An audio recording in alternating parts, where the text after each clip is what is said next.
would like to talk to you all about being Christ-like. My purpose today is to inform you all about what being Christ-like is and how, if we were more Christ-like, the world would see us as such and they would turn more quickly to Christ. And instead of having to evangelize and just tell people what to do, they'd see us living by example. Today I want to talk to you about how the world sees us. In Saul Alinsky's book, Rules for Radicals, he gives an example of communication. And in talking about this communication, he's talking about how you cannot communicate outside of someone's experience. He's saying that if a man does not experience something or something of the sort, you cannot talk to him about something that he has not experienced. And he was making the point that Christianity was outside of the experience of American Christians. He made the point. He cited an example of a man in New York. He was a recent convert to Roman Catholicism, and he wanted to live out the life of St. Francis of Assisi. So he went and he took out his life savings, which was about $2,300, and he went into the city and started giving out $5 bills to everybody.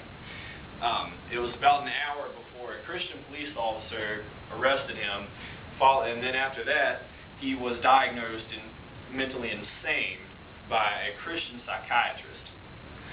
Now this right here is an example of how un-Christ-like our Christian nation is. We make a big deal about trying to evangelize the world and trying to, go tell everyone that we possibly can, but then right after that we'll go and live like the world, talk like the world, and the rest of it. We don't actually want to live out what we're preaching. If we lived out what we're preaching, we wouldn't have to tell everyone so much.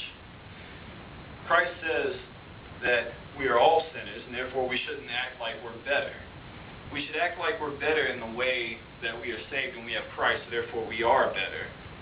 But not better in the sense of we're still sinners. We're still just like them. The only difference between us and them, the only thing that makes us different, that makes us better, is Christ. And they need they need Christ too.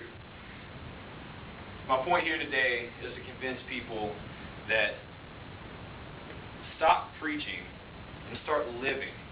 Start living like Christ did. The world is being convinced of false truths such as Islam, such as atheism, which are the two biggest problems in America and abroad. If we would start living like Christ did, then this would become less of a problem. If we would preach only when necessary, I'm not saying that pastors shouldn't preach their messages on Sunday.